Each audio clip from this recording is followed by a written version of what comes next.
நாளை இரவு கொடியூர் திரும்பலாம் என்றான் முடியன். எண்ணங்கள் 4 திசையிலும் தெரிய நிலவா என்ற குரல் கேட்டது. அனைவரும் திரும்ப நிலவனின் நண்பன் இளங்கீரன் ஓடி வந்தான். காலம் காலமாக குலமுடியர்களை உருவாக்கி தரும் சூலூர்காரன். நிலவனுடன் ஒன்றாக காடறிய சென்றவன். நிலவன் பெருமகிழ்வுடன் இளங்கீரனை நோக்கி ஓடிச் சென்று கட்டி கொண்டான். என்னவாயிற்று? வருவதற்கு ஏன் இவ்வளவு தாமதம் என்றான் நிலவன். 20 வயதுக்குட்பட்டவர்கள் யாரும் போர்க்களம் வரக்கூடாது என்ற தகவலால் எனது தாய் என்னை விடவில்லை. பின் கெஞ்சி வந்து சேர வேண்டியதாயிற்று. அதை விடு, குறும்பர்கள் தேன் கொண்டு வந்திருக்கிறார்கள். நீதான் கரடி மாதிரி தேன் குடிப்பாயே, வா போகலாம். வாரியன், நீங்கள் இருவரும் போரிட வந்தது போல் தெரியவில்லையே என்று கூறி சிரித்தார். நான் பின்னர் வருகிறேன் என்று பாரியை பார்த்து கூறிவிட்டு நிலவன் இளங்கீரனுடன் ஓட, தனியாக எங்கும் செல்லாதீர்கள் என்று பாரி இறையும் போது குகையில் இருந்து இருவரும் குதித்து ஓடிக்கொண்டிருந்தார்கள். சேரனை விட நமக்கு பெரிய பிரச்சனை இவர்களே என்று கூறி முடியன் சிரித்தான். அடுத்த தலைமுறை வீரர்களை பார்த்து பாரியின் கண்களில் பூரிப்பு தெரிந்தது. வாரியன் புறப்பட அனைவரும் வெளியே வருகையில் ஒரு பரம்பு வீரன் வந்து சேர்ந்தான்.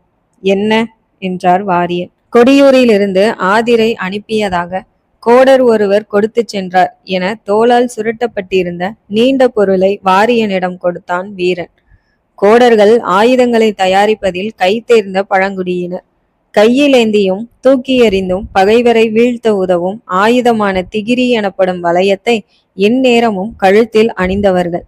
அற்புதமான ஆயுதங்களை சாதாரணமாயும் பேரதிசயமான ஆயுதங்களை சற்று கவனத்துடனும் தயாரிப்பவர்கள். இவர்கள் உருவாக்கும் வாட்கள் மற்ற வாட்களை வெட்டி எறியும் அளவு வலிமை வாய்ந்திருக்கும். அருகம்புல் போல வளைந்து நெளியும் வாட்களை தயாரிப்பது இவர்களின் தனித்துவம். நீள்வாளாக இருக்குமோ என்ற எண்ணத்தில் வாரியன் கையில் இருந்த தோல் உரையினுள் பார்த்தார்.